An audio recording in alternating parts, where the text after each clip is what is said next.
wakati nga His Excellency Bobi Wine ali mu kutalaga eggwanga lyonna okulaba nti ayongera okukuŋŋaanya obuwagizi eriye ate era wamu n'ekibiina ki the National Unity Platform bakiyite NUP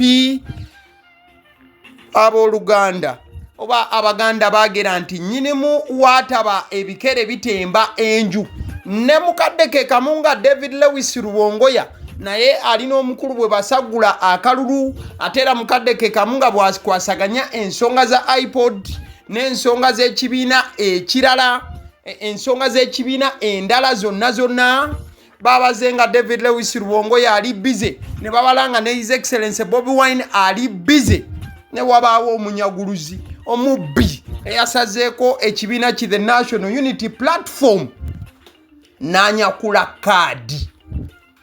Mwali mukiwuliddeko David Lewis Rubongoya olunaku olw'eggulo ng'ennaku z'omwezi 22 Okitoba bwe yabadde nga ali mu kunominatingibwa oba bwe yabadde nga ali mu nominatingibwa nga omubaka wa Kampala ajjudde ku kadi ya NUP ate wabaddewo munnakibiina ki NUP omulala eyabadde ali mu kubba kaadi.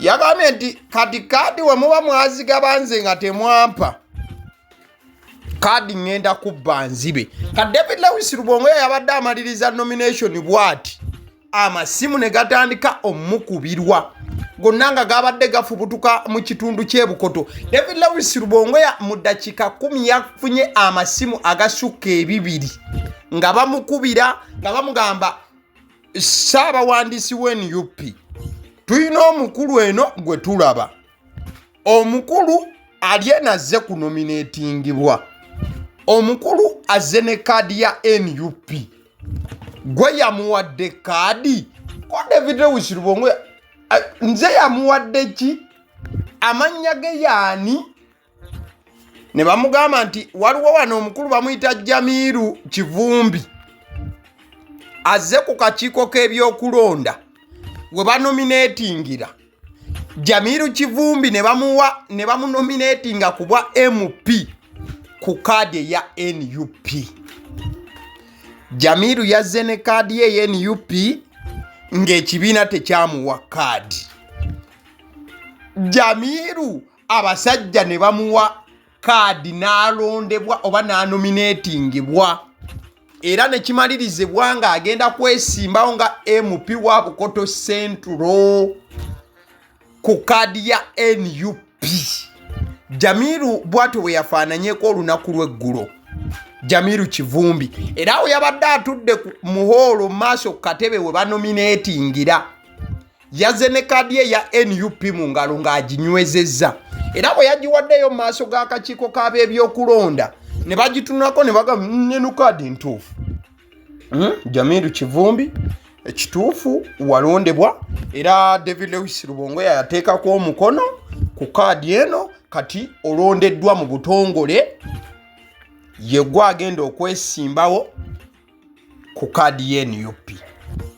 Wabula bannayuganda bw'obanga obadde ogoberera omukutu ogwagaliwo guno najja ne nkugamba nti Bukoto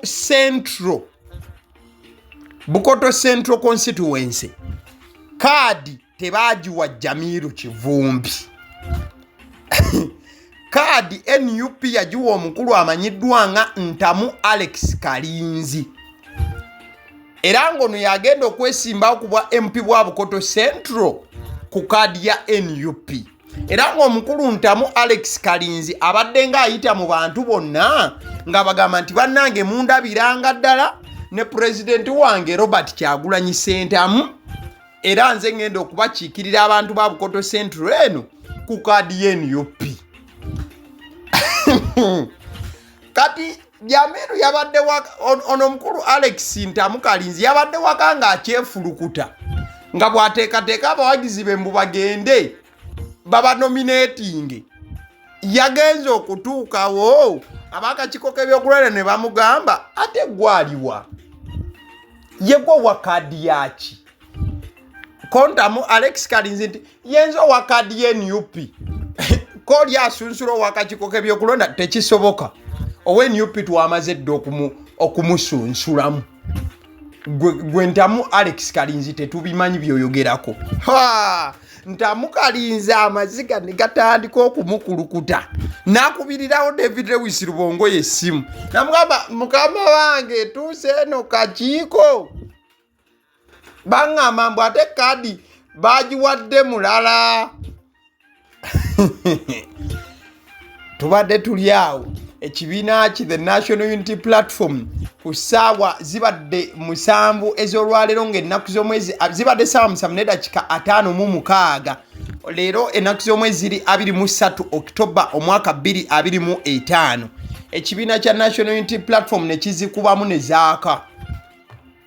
NUP David Lewis Rubongoya akubye mu ngalo ne zaaka n'agamba nedda ssebo.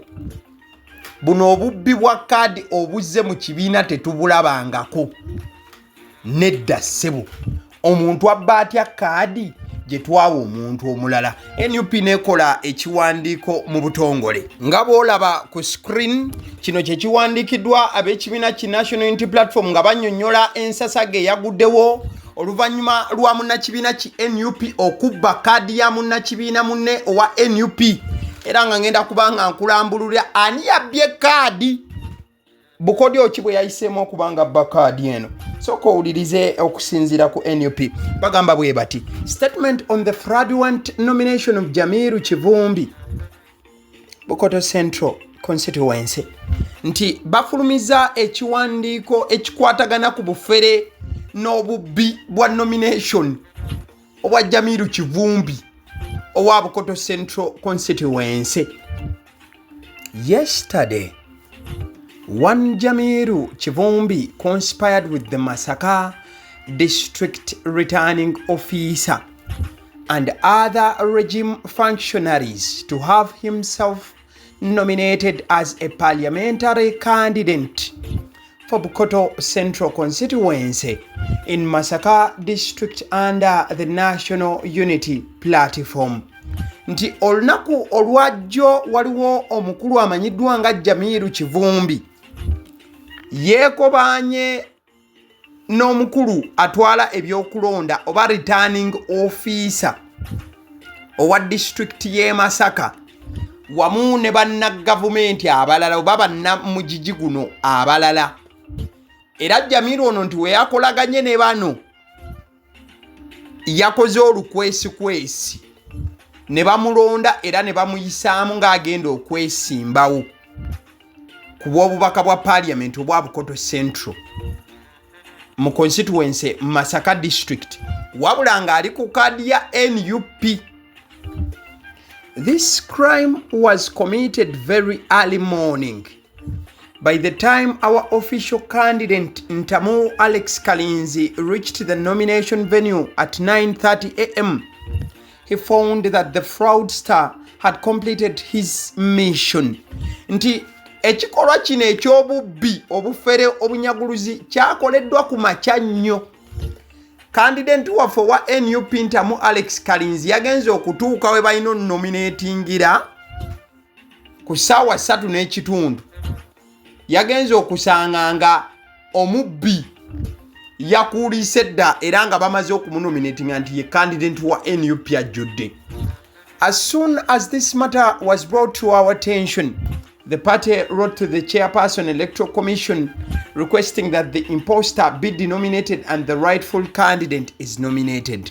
Nti NUP we yategedde ku kino yawandiikidde ssentebe w'akakiiko k'ebyokulonda ne bamusaba nti omubbi wa kaadi ono bamuggyeko kaadi balonde oyo ekibiina gwe kyalonda mu butuufu. The commission has assured us that the complaint will be handled expeditiously. We shall be hoping for a quick resolution of this matter. Kati aba NUP ne bagamba nti we bawandiise ebbaluwa bategeezeddwa mu butongole nti ensonga bagenda kubanga akakiiko k'ebyokulonda kagikwatako bulungi. Era bagamba nti basuubira nti ensonga egenda kukwatibwa mu bwangu. In the meantime, the party is reporting cases of fraud and impersonation against Kivumbi and his conspirators. We condemn this fraudulent conduct in the strongest terms possible. And kati NUP negamba nti bali mu kukola buli ekisoboka okuggula emisango gy'obufere obunyaguluzi n'okweyita kye batali nga babuteeka ku kivumbi ne banne abakoze olukwesikwesi okubba kaadi y'NUP. We condemn ne bagaba bavumirira ekikolwa kino. Kati ate kyolaba ku screen eno ye bankaluwa NUP gye yawandiise era nayo nga njagala ngikuyitiremu omanye ensonga mu bujjuvu bwayo oleme kubanga otomera bintu. Ebbaluwa eno eva Kavule wali Makerere Bombo Road bagiwereza w'akakiiko k'ebyokulonda akatwala Justice Simon Byabakama bagamba nti request to rectify the fraudulent nomination of the candidate for member of parliament Bakutte County Central. Bagamba nti we bawandiise ebbaluwa eno bali mu kusaba w'akakiiko k'ebyokulonda omulamuzi Justice Simon Byabakama abayamba atereeze olw'ensonga waliwo obubbi bwa kaadi obwabaddewo e Bakutte County Central. This is to inform you that our official candidate for the position of Member of Parliament, Bakutte Central Constituency, is Mr. Ntamu Alex Kalinzi. We have been notified that the relevant returning officer has nominated one Jamiru Chivumbi, who the party never endorsed. This is therefore to request that Mr. Ntamu Alex Kalinzi is nominated as the flag bearer of the National Unity Platform. For any clarification, please contact me on 070 David Lewis Rubongoya. Nga asaba nesse kusaba yenna akakiiko k'ebyokulonda tekageza ne kasigaza Jamiru Kivumbi ku ballot. Kati mukwano gwange gwali eyo njagala okutegeeza nti Jamiru Kivumbi ono yabadde abbye kaadi y'NUP. Si mugwira. Jamiru abadde munna NUP lukungwe. Ekyo ekifaananyi kya Jamiru afunyiza ekikonde ng'alina omukulu erinnya ndyerabidde linvudde mutwe Joseph Sewungu yes mujjukidde bulungi the Nejjefule Lutaaya kyekifaananyi kiri kyolabye. Kati awo tuba tuvuddewo kino ekifaananyi kya Jamiru Kivumbi ogwo mwaka gwa 2024 mu May omwaka oguwedde. Awo Jamiru yali mu Bakutte Central ng'ali mu kusagulira NUP buwagizi wamu naye kennyini nga yeesagulira obuwagizi mu kitundu kino era gayona amanyikiddwa bulungi mu Bakutte Central mu region y'e Masaka era nga Jamiru Kivumbi oyo gwolaba y'omu ku bali kukunga ttiimu oba ttiimu eyakunga ey'e Masaka yes. Era obalaba yali n'abamu ku bakulu ba NUP mukunga e Masaka eyo. Era ng'omukulu ono azze nga ayita abantu okwegatta ku NUP n'okubeera nti bafuna candidate bazita card membership cards ez'ekibiina ki NUP. Wabula NUP bwe yazudde nti gayo ono yazze n'afuna kaadi oba yajinze n'afuna kaadi y'ekibiina NUP efulumiza ekifaananyi kye ng'ewandiiseeko ogugambo ogunene ne gupostinga buli wamu NUP negamba nti imposter ekigambo imposter okimanyi omuntu eyefuula kyatali nabba oba naafuna ebintu eby'omulala. Kati NUP egamba nti gwe ogusajja ku Jamiru bannange nedda gususse. Kati oluvannyuma lwa bino byonna ntunuddeko ku bannayuganda nga bareactinga ku kino naddala ku mukudu gwa NUP kwennyini ndabye Mutebi Abdallah ng'agamba how did he get the papers to be nominated as our flag bearer? Oyeetaaga miggo. Ono nga yeebuuza nti ddala kaadi yagifunye atya? Tumukube bukubi miggo. Ndabyekaawo gwe bayita Mr. Moshi yennyini n'agamba thank you nga yeebaza ekibiina olw'ebyo bye ono bamuyita Bisa agamba baagala kukola ki? Kutukwata mu liiso. Ono bamuyita general activist agamba whole NUP is fraudulent. Ono agamba nti NUP yonna nti erimu obufere nedda ssebo. Ono bamuyita Davis agamba good statement, support the rightful candidate and we move.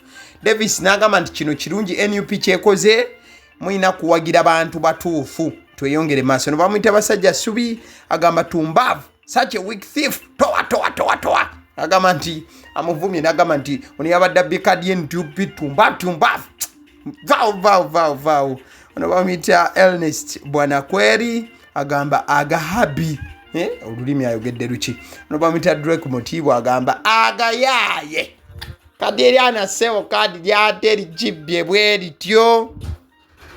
So njagala kutegeeza nti omwaka guno we gwali nga nominations zituuse ez'ekibiina oba okusaba kadi z'ekibiina, Jamiru Kivumbi oyo y'omu ku bantu abajja era nzijukira zaali nnaku z'omwezi 19 June yakomyawo empapula ze ku NUP eziraga nti oba forms of interest eziraga nti ayagala kufuna kadi y'ekibiina ki NUP, but results bwe zaafuluma Jamiru Kivumbi teyaliiko ku baali bafunye kadi, era kadi baagiwa mwana mulenzi oli amanyiddwa nga Ntamu Alex Kalinzi.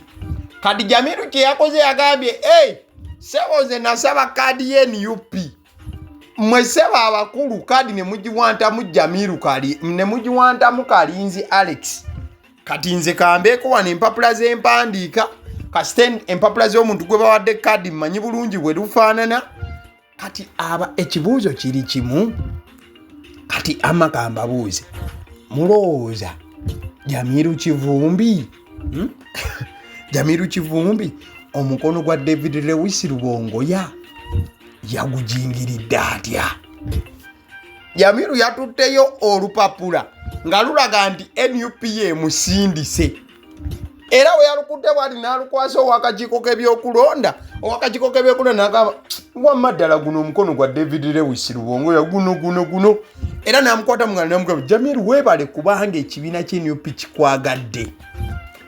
Kati akalala kati omunnayuganda katanategeera kali bwe kati kiba kitegeeza nti NUP omuntu gwe yawa kaadi ne bw'aba afa atya tasobola kwesimbawo ku kaadi ye NUP okujjako ng'akakiiko k'ebyokulonda kamaze kutereeza oba mulokola amagezi gazze. Kitegeeza nti essaawa zino kaadi ye NUP omuntu omutuufu aba agirina yono Jamiru, era kaakakiiko k'ebyokulonda mu bitabo byako kayinayo Jamiru Kivumbi, tekayinayo Alex Ntamu. Mukitegedde? Kati yensonga lwaki NUP ezikubyemu ne zaaka negamba tekisoboka esabiddewo akakiiko k'ebyokulonda okukola ekisoboka. Kati ate jjukira nomination ziggwa leero 23 wendicoding David yeeno. Kati oba musajja wattu banaamufunirayo akadde akakanominatingibwe nze naawe. Njagala okutegeeza ku bannaffe aba Honey Bites bano balina ebyokulya oba balina package y'omwana adda ku ssomero, obanga already omwana oyo ali ku ssomero ogenda mukyalira ku vidi gwe bakubira bagambe njagala package y'omwana ali ku ssomero oba ngenda kubanga nkyalira mwana ku ssomero, bajja kubanga bakuwa ebyokulya ebingi ebyenjawulo muli daddies, yogera ku bagia, yogera ku bintunga mawogola, yogera ku bintunga cupcakes, decorated donuts. Byonna bannaffe aba Honey Bites bajja kubanga babikuwa butevre ennyo nnyini ddala. Sobola kubanga obakubira ku 0709 787508. Be bannaffe aba Honey Bites bakola ne cakes eza buli mukolo, still osobola okubanga obakonako ku nnamba eyo. Mukaddeke kamunjagala okutegeeza ku bannaffe aba Alson Painters UG. Alson Painters UG basiizi balangi bagamba nti omaliriza okuzimba ekizimbe kyo kati kiri kusayo kubanga ekizimbe ekyo kisiigibwa langi oba ekizimbe kikadde ng'oyagala kukiza bujja ng'okisiiga kalangi. Badafa ba Alson Painters UG bagamba ku 0705 1936 ejja kubanga obafuna butebula ennyo nnyini ddala. Mukaddeke kamunjagala okutegeeza nti omuntu atula emabega muzindaalo buli lunaku olituukawo si mulala yenze abaseddi omusonsezi kyolina okubanga okola mukwano gwange okusiima emirimu gye tukola likinzi video eno okomentinge naawe kikyolowooza mukadeke kambo mala okubanga okomentinga mukwaro gwange sharinga video eno mikwano gyo emirala negyo gifuneko information efaananako bweti mukadeke kamu subscribinga ku mukutu guno bw'oba tokikolanga oba wakikola gamba mikwano gyo gisubscribinge.